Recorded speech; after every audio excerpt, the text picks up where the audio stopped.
hit the record button right. Because I know posters may want to refer back to this. So, it is great to have you all here. We are on the topic tonight, diabetes. Where is the sugar? Diabetes, where is the sugar? And for those of you joining us for the first time, welcome to our Sunday night. We are here every night. We'll be looking at a different health topic and natural remedies to reverse it. So, before we begin, let us just bow our heads for a word of prayer. Invite the Lord's presence. Bow your heads with me.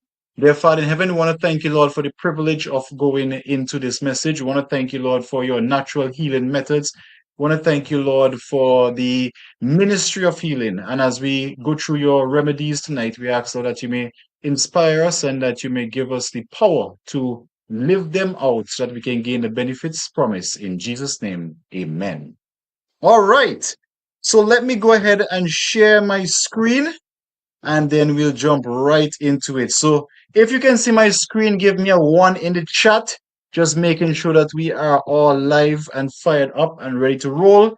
Once those ones start coming in, we'll start the presentation to make sure that everybody is on the same page. Just go in the chat and give me a 1, and that way I will know that you are seeing the screen and we are there. Okay, so we are there. I am seeing the ones coming in. So tonight we'll be looking at diabetes.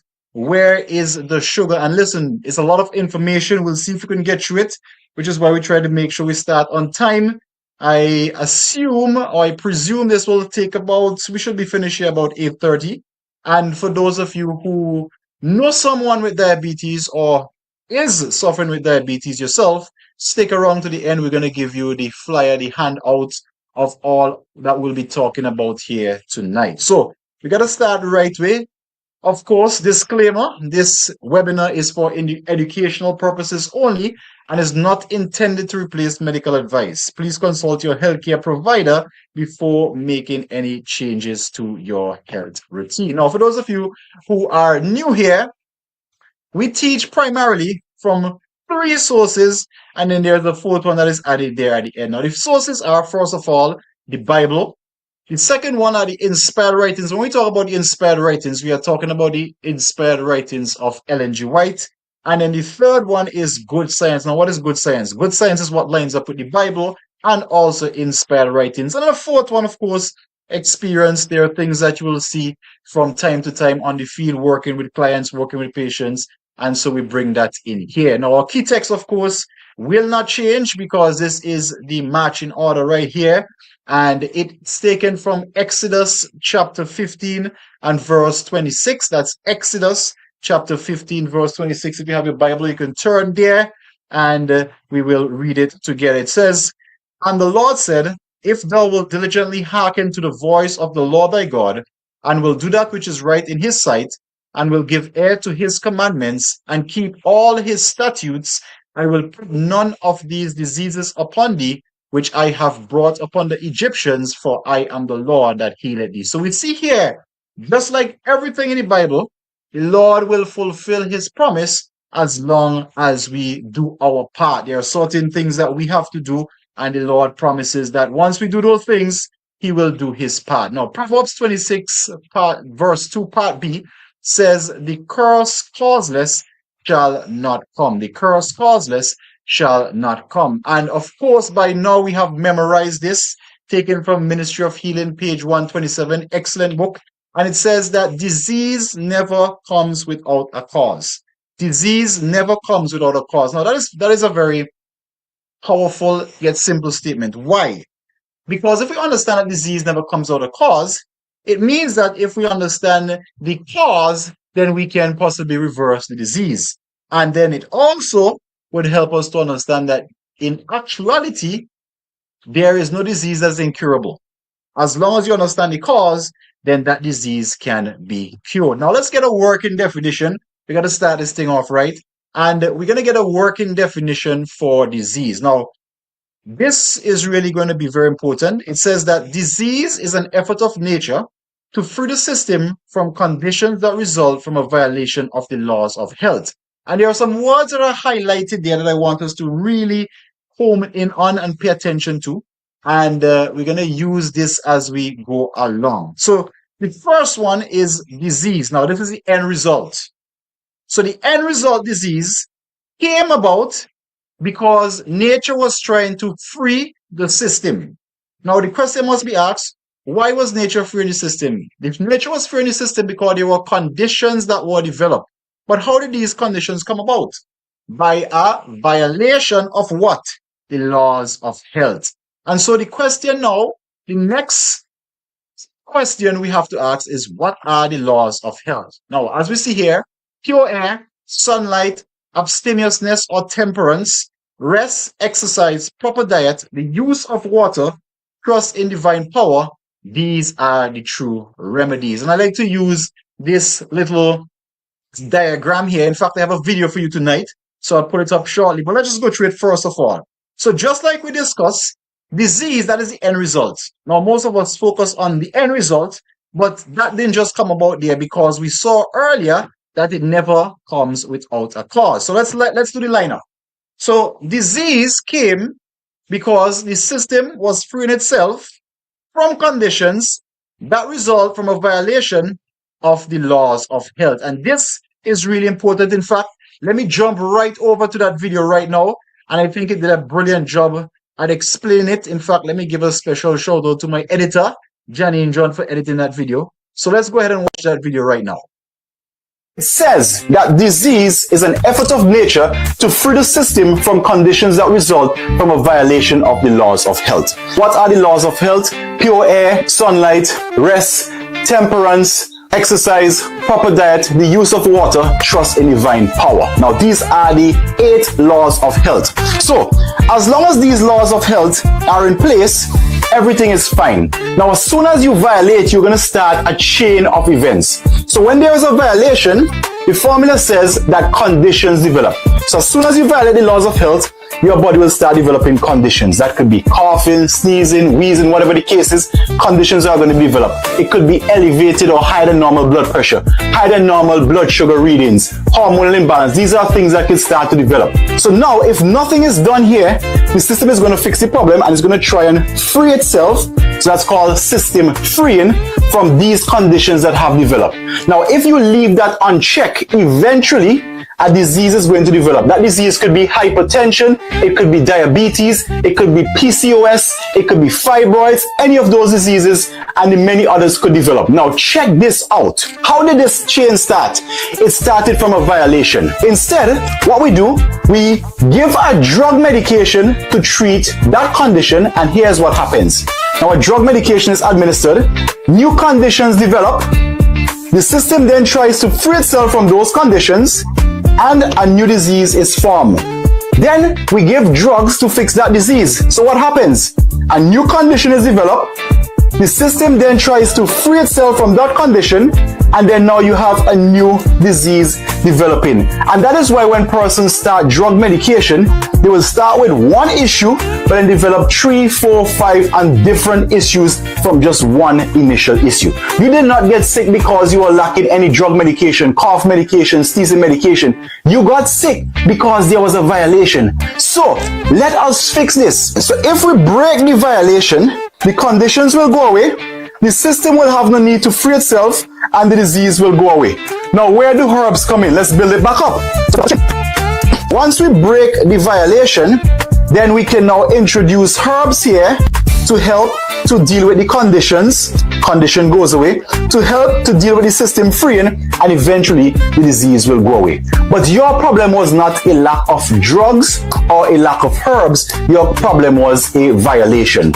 So before you start any sort of disease reversal, if you do not plan on stopping the violation, then you will just build this massive chain of more conditions, more system freeing, more diseases. And this is a principle that I want every single person to get, because once you learn this, then it becomes easy. But if you do not plan on breaking the violation, then nothing we do here would make any sense. All right, so I think that is very clear. So now that we have that there, we're going to jump right back over to the slide and go from there. So I really like to start clients off with this because it kind of highlights the fact that if you don't plan to change anything, you will be a very good client for the drug company or even the herb company, because you'll just be buying herbs, drugs after one after the other, but there will be no relief and no resolution of that situation. Right. So now that we have that, let us begin the actual presentation. So what diabetes versus sugar? Now, there are a couple of things that we have to lay down. There are some groundwork that has to be placed there. So let's read this together from the screen. 2, 3. It says the first thing to be done is to ascertain the true character of the sickness and then go to work intelligently to remove the cause. Makes sense? If the harmonious working of the system has become unbalanced by overwork, overeating, or other irregularities, do not endeavor to adjust the difficulties by adding the burden of poisonous medicines. Now, what should one do if they're sick? In the case of sickness, says again, the cause should be ascertained. Unhealthful conditions should be changed. Wrong habits should be corrected. Then, nature is to be assisted in her effort to expel impurities and to re-establish right conditions in the system. The use of natural remedies, now here is where most persons fall off the boat. The use of natural remedies require an amount of care and effort that many are not willing to give. Nature's process of healing and upbuilding is gradual, and to the impatient it seems slow. The surrender of hurtful indulgences require sacrifice, but in the end, it says, it will be found that nature, untrammeled, does her work wisely and well. Those who persevere in obedience to her laws will reap the reward in health of body and health of mind. Now we're going to get some working definition. We're looking at diabetes tonight. There are some terms that you will hear. And so before we actually go into, the full thing, we got to get a definition of what we're dealing with. So what is diabetes? Diabetes occurs when the body becomes unable to handle glucose, or sugar as it's called locally, which builds up to dangerous levels in the blood. Now, point must be noted, there will always be sugar in the blood because the blood uses sugar as the fuel to carry out its daily activities. But when it's a diabetic situation, it's when it becomes dangerous, just like even a car. There is only a limited amount of fuel that should be in the pipelines or in the fuel lines at a set period of time. When that pressure goes above, we have dangerously high levels. So now we know diabetes. The next term you will always hear once you're dealing with these presentations is something called insulin. How much of you have ever heard the term insulin? So let's see what insulin is. Now, insulin is a hormone made by the pancreas. And don't worry, we're going to bring this thing right down to a third grade level, right? It's a hormone made by the pancreas that allows your body to use sugar from carbohydrates in the food you eat. Insulin puts this glucose from your bloodstream into your liver or muscle cells to store it as glycogen for future use. Insulin keeps your blood sugar from getting too high or too low. Now let's break this down. Let's just break it down into simple language. So remember we said that there is always sugar in the blood. But if it is not regulated, it can change levels either too low or too high. So what this insulin hormone does, let's look at him as a very helpful little fella that keeps the body in check. He just makes sure that those levels are not too high and too low. And really how he does it, all of the energy that you consume via food is really going to one place. Anybody know what that place is? The cells. So the cells is where all of the energy goes. So there are cells in your muscles, cells in your organs, there are cells in your skin, cells in your brain. So all of these organs are made up of cells, and the cells is what utilizes energy and causes the organ to do that specific function for which it is designed. So what insulin does, it makes sure that everybody or the energy is rationed properly and make sure everybody has their count, right? So pretty simple. Now this is what the pancreas looks like. If you look at the image off to the left, you will see exactly where it is. It's just above your breast or chest line, and it is underneath your liver. And this is the pancreas that we are talking about. Now let's really kind of show you here via this diagram how simple it is. So blood glucose, that would be like the meter in the blood to register what is the normal levels. And once those are normal, things are running well. So when you eat food, let's go from the meal. You guys can see the mouse. When you eat food, it is digested, specifically from the stomach, it goes to the intestines, and then glucose is released. Now, once the glucose is released, the body then, or the insulin, is sent out. And what insulin does, it takes the excess glucose and sends it to the muscle and also to fat cells. Let me break this down even further. Think of it like this. Your muscle and fat cells, well, let's do the muscle first, the muscle and the liver, right? These are like your wallet or your purse if you're a female. So money will be the insulin, right? The purse or the wallet will be the muscles and the liver. Those are short-term energy stores. Those store energy for short-term. Now, your purse and or your wallet has a limited supply. There's only so much cash you can put in there. And the rest of the money comes from the ATM. Now, in theory, the ATM has an unlimited supply. Any amount of money can be placed in the bank and you can take it out via the ATM. So this is really how it works.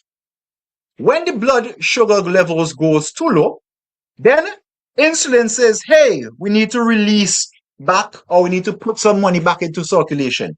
So it goes to the short-term energy stores first, which will be your liver and also your muscles. These are where you get the quick release of the glucose that you need. Now, once you blow through these, or once you burn these out, then it goes into the fat cells. So the fat cells will be the ATM, then and only then it will go there, right? Now, before we continue, because this is a teaching class, if that makes sense, give me a 1 in the chat. If you need a next explanation, give me a 2 and I will work at it again. So let me look at the ones. This is an interactive class, by the way, right? So if you plan to sit and just watch or listen, then get your fingers activated, because we need to make sure that as we go along, everything is making sense. So if it makes sense, give me a 1 in the chat. If it does not, we'll just go over it again. Okay, perfect. So I see the ones coming in. Lovely. We're building. Now, as we mentioned, insulin is like an usher. And what it does, it opens the doors of the cells to put glucose in. So remember we said the ultimate goal of energy, the ultimate goal of glucose is to the cells of the body. So when insulin is activated, it goes, it opens the cells, and it says in sugar or glucose, you guys go ahead, and then the cell uses that for energy. Now, keep this in mind, because it's going to come back very handy when we start to look at the real cause of elevated blood sugar levels, aka diabetes. Now, how many types of diabetes are there? Let me just put this out to the group. How many types of diabetes you know? Put them in the chat. So we're going to put in the chat how much types of diabetes you know. Let me see what we're working with here. All right, so there's type 2, right? Let's see what else comes out here. So I'm giving you guys 1, 2, 3, 4 Mississippis. Type 3, type 2. Okay, so I'm seeing 2 and 3. All right. Let me see if there's any more. That is 1, 2, yes? All right, so mommy says type 1, type 3, type 2. Okay, lovely. Let me see here. Zimran. That is Sister Maureen. Good to see you. Good to see you. And I think I see Natasha here as well from Trinidad. Good to see you. We have 2 new. Okay, so we see them coming in now. We have 2 new persons joining us tonight. Very good. Good to see you guys. All right, so type 1, type 2. All right, so let's look at it together. So there are categories of diabetes, and then there are types of diabetes. So there's water diabetes, and then there is sugar diabetes. Now, don't worry, we're not going into all of these tonight. We're just going into the main ones. Let's focus on the type. So there's type 1 diabetes. Now, this is also called juvenile diabetes. These are the ones that babies are born with, right? Some babies born, they have type 1 diabetes or juvenile diabetes. Now, there's type 1.5. This one was new to me. And then there is type 2, and then there is also type 3, right? Now let's work on some terms and definitions. So let's look at normal ranges, pre-diabetes levels, and diabetes levels. So A normal range when you do your blood sugar reading is 65 to 99 milligram per deciliter, or if you're using the mmol per liter, it is 3.6 to 5.5, right? Now, for pre-diabetes, fasting blood sugar levels, now let me highlight this. What does fasting blood sugar levels mean? It means that when you take this reading, you would have taken it after a night of not eating, right? So your last meal was, what's the time now? It was 7 o'clock. You go tomorrow at the clinic or you go tomorrow at the lab and you take your blood sugar 8 o'clock, 9 o'clock. That will be considered a fasting blood sugar level. Why is that important? Because if you want to take your blood sugar levels right after eating, then it will automatically be high. And if you didn't know better, you would think that you have prediabetes or diabetes. But that is normal because once you eat food, the sugar breaks down and it will have an original or an initial spike there, right? So let's just put that there. Now, so when we do a fasting blood sugar level for prediabetes, when you're hitting numbers of 100 to 125 milligram per deciliter or 5.6 to 6.9 after an 8-hour fast, then you realize, okay, that might be prediabetes level. And then diabetes level, this is when the doctors actually diagnose you as a diabetic, is when you are taking fasting numbers of 126 milligram per deciliter or above 7, right? In a fasting number. Let me stick a pin here. Now,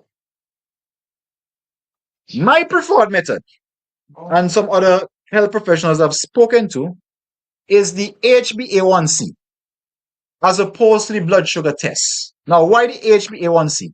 The HbA1c test, and you can just ask the lab for this, this takes a 3-month and 90-day period average of your blood sugar levels and then gives a reading.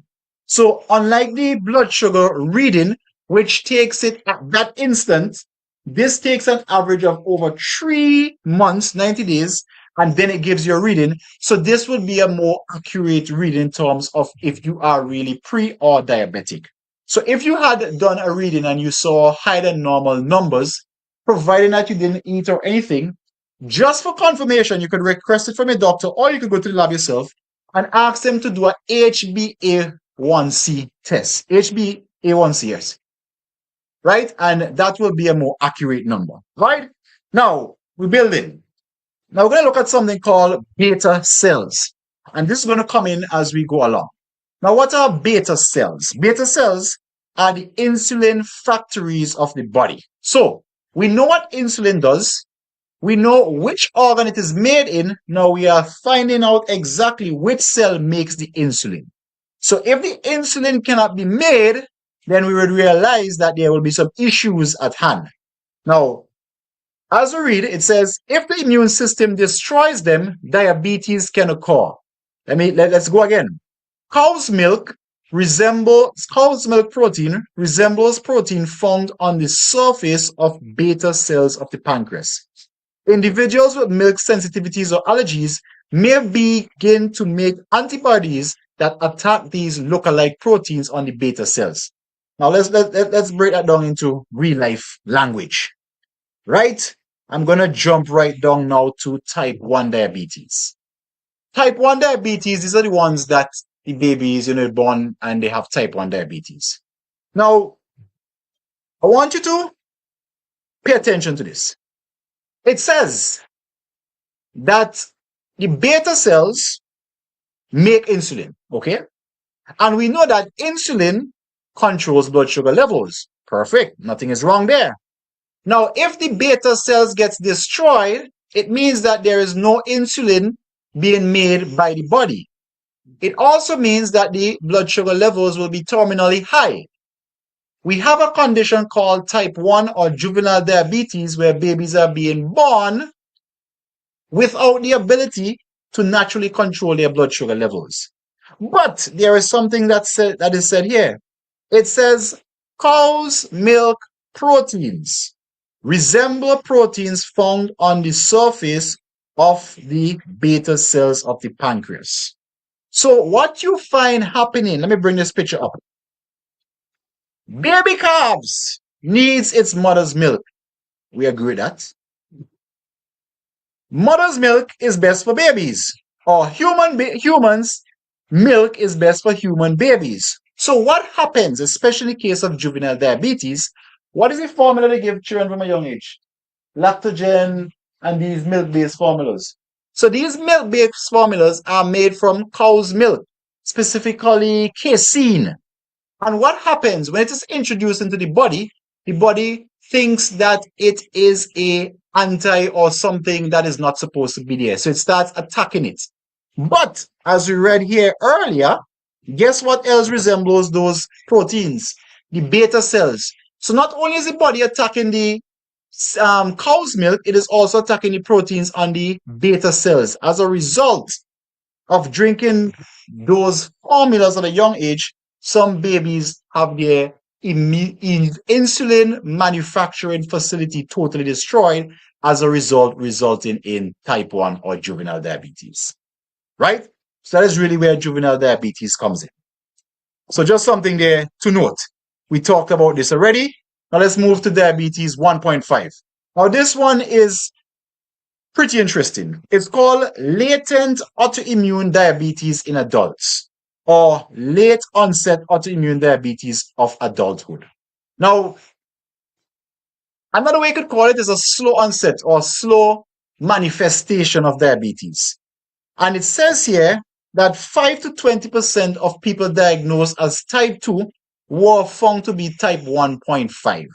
So type 1.5 is you didn't have type 1 where you had a juvenile diabetes, but later on in your life, you develop that same autoimmune condition. And of course, we know where that autoimmune condition can come from. Again, the body starting to do things that it was not designed to do because of foods that are being introduced. Right? Now, here are some of the characteristics of latent autoimmune diabetes. It produces insulin at the start, so everything starts off pretty normal.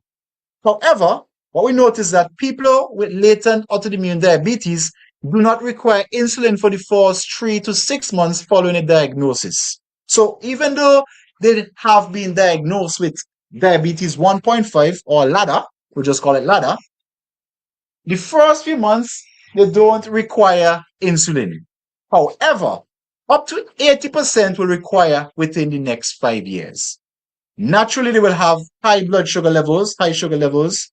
They will have positive antibodies to destroy beta cells, but it doesn't destroy them all at the start. And of course, there will be a damage to the insulin, right?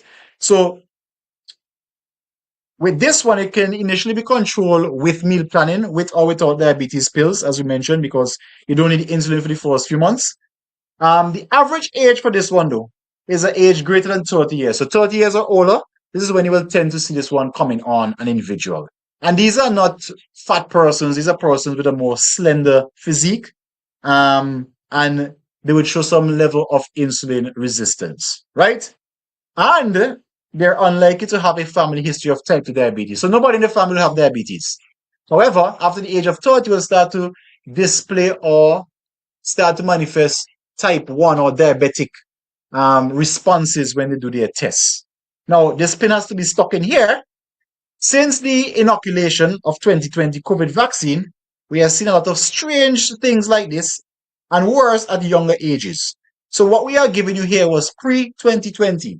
After 2020, since persons took the COVID-19 vaccines, we are seeing some strange things in every disease. So you will notice that every presentation we do, high blood pressure, high cholesterol, diabetes, PCOS, fibroids, there will always be a special mention of the effects of the vaccine, because the effects of the vaccine has definitely changed how the body responds.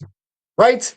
Lovely. Now, causes of diabetes type 1 and type 1.5, again, as we said, immune reaction to milk protein, specifically casein.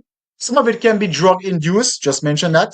A viral infection, vitamin D deficiency, iodine deficiency, gluten sensitivity, so persons who have like celiac disease or sensitive to gluten, or if they have destroyed or non-production of beta cells, which we mentioned, and other lifestyle factors. Now, let's talk about diabetes type 2. Now, diabetes type 2 occurs when the body becomes unable to handle glucose, which builds up to dangerous levels. That was the definition we started. Now, you can only be diagnosed with diabetes type 2 when you are having consistent readings. This is the key part, consistent readings. So you do it one time, you do it two times, you do it three times. After an 8-hour fast, and you're seeing 126 milligram per deciliter or 7 millimeter per liter, and that is when you will be diagnosed as somebody having type 2. We mentioned about the HbA1c rate. Now, type 3 diabetes. So, another name for type 3 diabetes is Alzheimer's disease. And what you would notice, this is something I've noticed very closely. One is persons who has Alzheimer's disease typically has diabetes too. So they would have been treated for diabetes in the early years. Or when I say early years, I mean like the 50, 60 years. They tend to have diabetes with them as well. Right? So just something there to note. So diabetes type 3 is actually Alzheimer's disease. And this is where deposits of protein in the pancreas, which is similar to the protein deposits found in the brain tissues of Alzheimer's sufferers. Now, let me see something here. Now, cause of type 3, age, family history, Down syndrome, whiplash, and you will see why. Whiplash and head injuries. Aluminum and mercury. What are some unsuspecting sources of aluminum and mercury? Fish, the childhood vaccines, so the normal childhood vaccines, these are some sources of it. Paint and some other skin chemicals that we put on could cause this as well. Gender, heart disease, processed foods, and fertilizers. Right, there is something I need you guys to pay attention to. So I'm going to show you something interesting. Now, let me ask this question. Do you know, let's do some recap. Which organs in the body produces insulin? Let me look in the chat. Which organ or organs in the body produces insulin? Let's look in the chat here. Okay, let me go. Pancreas. That is correct. So the pancreas produces insulin. Do you know which other organ produces insulin? The brain. So you learned something new tonight. The brain also produces insulin. Right? Then you will begin to see the link between the Alzheimer's and also being called the type 3 diabetes. So the brain also produces insulin. So in case you didn't know, now you know. Right. So we're building. So we look at the whiplash, which is why, of course, if the brain is damaged, it means that the insulin production capability has drastically reduced. Right? So now there we go. All right. Lovely. We can skip through these. These ones are pretty straightforward. So tonight, we're going to focus really on the type 2 diabetes. We're going to focus on the type 2 diabetes, and we're going to really get down into it. Now, remember we said earlier that the purpose of insulin is to usher glucose from the bloodstream into the cells. Right? We said that earlier. And we also realized that notwithstanding the fact, let's assume for this one that the body can produce insulin, the beta cells are not affected because we're dealing with type 2. There's only one other reason why the body will not be able to put insulin or put blood sugar inside of the cells. Let's look at it together. Now, I want us to read some things together before we actually get down to it. So I'm going to give you a little excerpt of something that happened. The guy's name is Dr. Anderson. What Dr. Anderson did is that he was able to turn lean. I want you to pay attention to this. Lean means the person is not fat. Muscular, perhaps, but definitely not fat at the start of this experiment. So Dr. Anderson was able to turn lean, healthy young men into mild diabetics in less than 2 weeks by feeding them a rich 65% fat diet. Okay. A similar group fed a lean 10% fat diet plus 1 pound of sugar a day did not produce even one diabetic after 11 weeks when the experiment was terminated. All right, so I could see the confused looks on your face. So one of them eating tons of sugar, but low fat. And after 11 weeks, not one case of diabetes. What's the topic? Diabetes, where is the sugar? However, A next set, no sugar involved, but all they did was bump up their fat by 65%. And the result, they in 2 weeks began to become mild diabetics. All right. We're going to leave that as a cliffhanger for now. We're coming back to that. Now, if you have done any of these presentations in the past, you would see this image. What is this image? This image is lifespan of human beings pre-flood and post-flood. So pre-flood, we have fellas living 700, 800 plus, 900 plus. These were the average numbers. Post-flood, as you can see from the graph here, a rapid decrease. Like immediately post-flood. The highest number post-flood is not even the lowest number pre-flood. You can see it right there. What is my point? The question must be asked, what happened post-flood? So we know vegetation got destroyed, okay? The place get flooded out, okay? They have high stress because the whole world just get destroyed, but that happened before. In a sense, not the world being destroyed, but they have been being stressed out. So what is it that happened post-flood that never happened pre-flood that would have caused this? Simple. If you look in the account in Genesis, I believe it's Genesis 7 or 8, you would see that because of the flood, human beings were then given permission temporarily to eat flesh foods. Heretofore, they ate fully plant-based. After the flood, because every vegetation is destroyed, they had a temporary provision to eat animal food until the vegetation got restored. Then we see a massive drop in their health. So, these are some of the foods that they have eaten. And what you would also notice is that animal foods inherently are high in fat. But that's not the bad part. High fat is not bad because in the sense of chia seeds has fat too, flax seeds have fat, soybeans have fat, all of these have fat. What is the difference? Avocado has fat, nuts have fat. What is the difference? Animal foods have fat without fiber. Plant foods have fat with fiber. What fiber does? Fiber buffers everything and takes the excess out. So if you actually look at this experiment that Dr. Anderson did, you have to come to the conclusion that, again, diabetes type 2 is caused primarily by a 65% high-fat diet, fat in the body or fat on the body. Why does that happen? You can't just put statements out and can't prove it. Now let's go back here. These are two cells, a normal cell and a person with diabetes type 2 cell. We said that master diabetes or master insulin is the usher. He goes with the key, open the door and puts the sugar inside the cell. Right, lovely, nothing wrong with that. However, we look at these two cells and we realize that the normal cell is accepting the insulin properly, but the diabetes cell has a yellow ring outside. What is that yellow ring? That is the buildup of fat.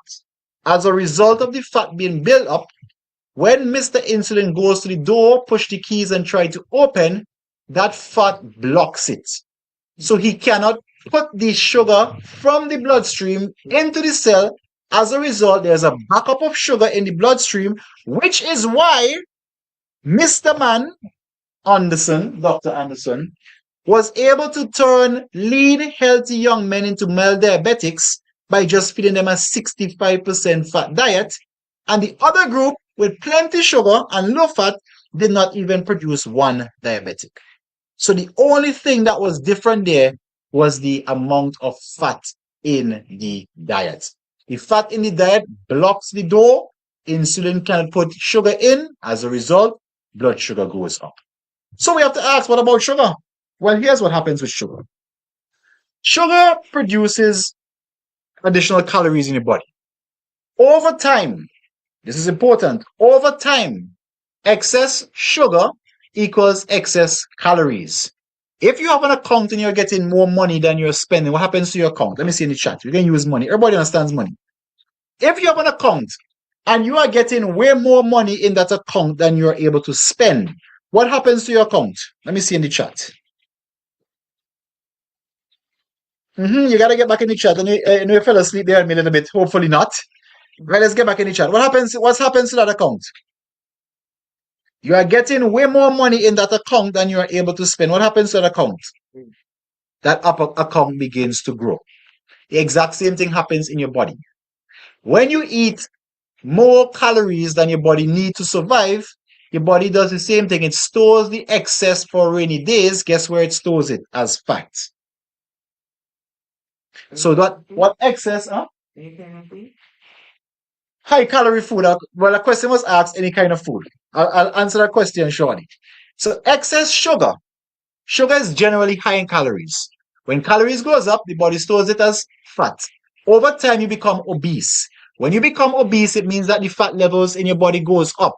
It also means that the fat levels in the cells goes where? Up.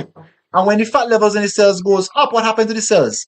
The cells become, same story, resistant to insulin and excess blood glucose that will be found inside of your body. So going back to Mr. Anderson, Dr. Anderson experiment, if you had taken this from 11 weeks to 11 months, then you would have seen probably mild diabetics starting to form, because they would have been long enough for them to start gaining some excess fat, which will also put the excess fat in the cells and then will cause that situation to happen. Lovely. So we build in and we are growing now. Insulin resistance. So what is insulin resistance? Insulin resistance, just think of it as insulin resistance means the cell is not able to get the sugar from the blood into the cells. Sorry, the insulin is not able to get the sugar from the blood into the cell. That is called insulin resistance. And these are persons who are at risk for insulin resistance. If you had recent stress or trauma. Let me explain this one. This one also goes into why sleep deprivation would cause your blood sugar to go up. So picture this. You are walking down the road and out pops an aggressive looking vicious pit bull. Right. Your body realizes that danger is ahead. Now, again, keep your fingers close to this chat. You're gonna answer me some questions. Your body realizes that, hey, danger is ahead. Now, the two responses that your body normally do is what? Keep your fingers on the chat. What are the two responses? Correct. I heard one in the back, fight. What is the other one? Flight. Correct. So fight means you're going to fight your way out of the situation. Flight means you're going to run. Right. Keep your fingers close to the chat. If you are about to do any of these, fight the dog or run from the dog, what do you need? What do you need your body to produce? Energy. Correct. And lots of it, because you're about to do something dramatic. So what your body does, going back to this liver story, your body sees this, right? Adrenaline and energy. Correct. Your body sees this, adrenaline is released. When adrenaline is released, a little bit of cortisol is released. Let's just call these stress hormones. Let me just use simple words. Your body sees stress and your body says, hey guys, load me up with energy because we have some action ahead. As a result, insulin is released. Insulin taps on the liver, say, hey, send out all of your short-term energy stores, muscles, send out energies, pour them into the blood for me. Right, now the blood is primed. The body is ready. Let's say in this case, you decide to not be a hero and go and fight the dog like Samson, but you decide to be a very smart person and jump the wall. Right, so you jump the wall, danger is alleviated, the body realizes we are safe. Adrenaline gets shut off, and cortisol gets shut off. Those are just the stress responses. So the body says, hey, we're safe, everything is back to normal. When everything is back to normal, because you have gone through that experience of running from the dog, that energy that was pumped into your bloodstream got used up. And the signal to produce more has been shut off. So everything is back to normal. Perfect. Everything good. Story done. Now, what happens in the case of stress? I want you to memorize this. Your body cannot differentiate between real stress, aka a dog in front of you, or perceived stress, something that just stressing you out in your brain. So your body can't tell the difference if it is a real stress or a perceived stress. Now, here is the danger with stress. Let us say you have rumors that you are about to be laid off. On top of this, you have a big mortgage, you have a child in school, paying a student loan, and you're kind of behind in your bills already. And they say, hey, the boy have something coming, they're gonna lay us off. They're gonna lay us off. Now, what does that induce in your body? Stress.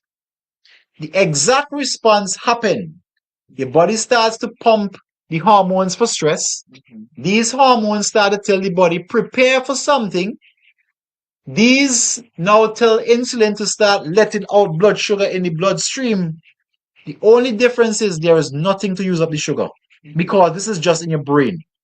You haven't been laid off. There is no physical exhaustion that will follow this. And imagine you're doing this night after night, day after day. And the more stressed you are, all your body is doing is just pumping sugar, pumping sugar, pumping sugar, pumping sugar. And you are having nothing to use up the sugar. So what happens? These levels start to become higher and higher and higher. And insulin now becomes overworked. The cells door can't open and close as they should. And then you start to find your body having insulin resistance. The same thing happens when you burn the midnight oil consistently. Make sense? If it makes sense, give me a 3 in the chat. Let me use a number we never used before. If the thing makes sense, give me a 3 in the chat. Right. So that is really that is one of the major dangers of stress. And for those of you on the weight loss journey, you may find that you are losing weight, everything going on nicely, all of a sudden you stop losing weight. If you check and you see that you have like some stress in your body does the same thing. So what your body will do, your body will be like, hey, mamzelle, stop losing weight because right now we have stress. We need to preserve energy. So instead of releasing fat cells, instead of burning that up, it's trying to hold on in case this situation doesn't get resolved as soon as it should. Right? So that was just something for those on the weight loss journey. So sleep, when nighttime come, go and sleep right through night. And if you have stress, there's only 2 types of stress you have. Really and truly. Things that you could control and things that you can't control. If you could control it, you turn the stress into energy and go and control it. If you can't control it, leave it to the Lord in prayer. Right? I know easier said than done. Right. So let's go again. So we're looking at persons who are at risk for insulin resistance. As we mentioned, stress, trauma, overweight, physically inactive, obviously. Having a parent or sibling with diabetes, obviously. Family background. These persons tend to be at risk for insulin resistance. African American, Alaskan Native, American Indian, Asian American, Hispanic or Latino, Pacific Islander American. Right? Also persons who have an exposure to toxins of the blood and glucose, who has high inflammation, so think arthritis or other like diseases, beta cell death as we just mentioned, giving birth to a baby weighing more than 9 pounds. So if you have a big popo, a big bambino, then yes, that those persons tend to be insulin resistant, and they also have gestational diabetes, especially some persons when they are giving birth to baby, their numbers go up. And there are multiple reasons for that. If you had their gestational diabetes, if you have a high blood pressure, and the reason for the high blood pressure is that the high blood pressure is controlled by the, what are these called right above the kidneys, right? There are two organs above the kidneys that control the blood pressure. The kidneys also filter the blood. And if these are overworked, then the kidneys become overworked. The kidneys can't filter the blood that it should. When the blood is impure, inflammation goes up. And as we see before, as inflammation goes up, insulin resistance goes up. Right? High cholesterol, if you have PCOS, and this is one that's always baffled me. So when persons have PCOS, they normally put them on metformin. I've never understood that, but beside the point. Having prediabetes, impaired fasting glucose, impaired glucose intolerance, and the likes. Right. Now let's pick up the pace now. So symptoms of diabetes: weakness, fatigue, tingling sensation in the extremities. Why? Because the nerves begin to get destroyed. And the nerves are what sends these sensations of hot, cold, pain, etc. And if they are getting destroyed, they are now sending wrong signals. So that's why you will have tingling sensation. Blurred vision, dry and itchy skin, itchy around the genital areas especially, and that's because of the accumulation of glucose. You would also have burning sensation and acanthosis nigricans. Hope I pronounced that right. Acanthosis nigricans. Yes. Right, let me show you what it looks like. So this is how I normally, if I'm walking in tongue, I could tell persons who probably have diabetes. So if you look at around their arm, around their neck, you would see like black spots. Let me show you some. On the fingernails, right? Look at the screen. So these are some, this one is very pronounced. Like you look at the hands, you look at the neck, you normally see this. Look at the neck area. This yellowing of the toes. These are some of the symptoms of persons who have diabetes, right? Some other symptoms would be polyuria, which means they always want to pee. Then there is polydipsia, which means they're always thirsty. Polyphagia, which means they're always hungry.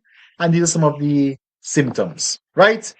I think we covered that already. Oh, this is important. So if you have type 2 diabetes and it goes untreated, these are some things that could be created or be worsened if you leave it untreated. Eye disease, which we are all familiar with that. You know, persons going blind. Nerve damage. Kidney failure. So these two always go hand in hand. Anytime somebody have diabetes, especially if they're running insulin, after a couple of years, the next thing that starts to go is the kidneys. Kidneys become overworked, they can no longer keep up, and they start to fail.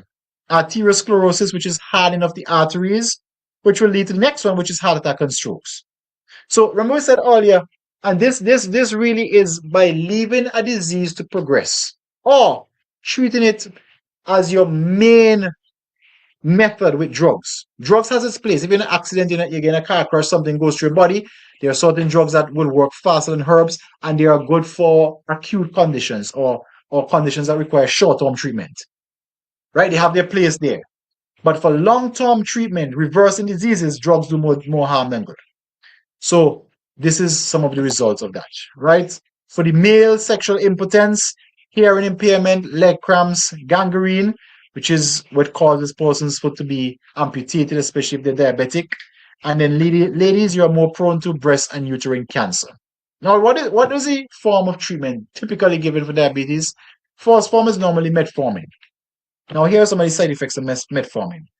Acute infection of the nose, throat, sinus, taste problems, head pain, feeling like throwing up, gas, diarrhea, stomach cramps, swelling of the abdomen, inadequate vitamin B12, which creates a whole new problem for you, trouble breathing, inflammation of the nose, indigestion, fingernail or toenail disease, muscle pain, dizzy, flu-like symptoms, excessive sweating, chills, rash, temporary, heart throbbing or pounding. This is what it always amazes me. If somebody has PCOS, why do you give them metformin? I'm sure there are other ways which we'll look in future lectures, and there are ways you could treat them, right? These are some of the other drugs that they use to treat it. And then there's also insulin, which most persons are using. Right? Now let's look at this. We got to read this. So little attention is generally given to the preservation of health. It is far better to prevent the disease than to know how to treat it when contracted. By the use of poisonous drugs, many bring upon themselves lifelong illness, and many lives are lost that might be saved by the use of natural methods of healing. This is important. Drugs never cure disease. Let me say that again. Drugs never cure disease.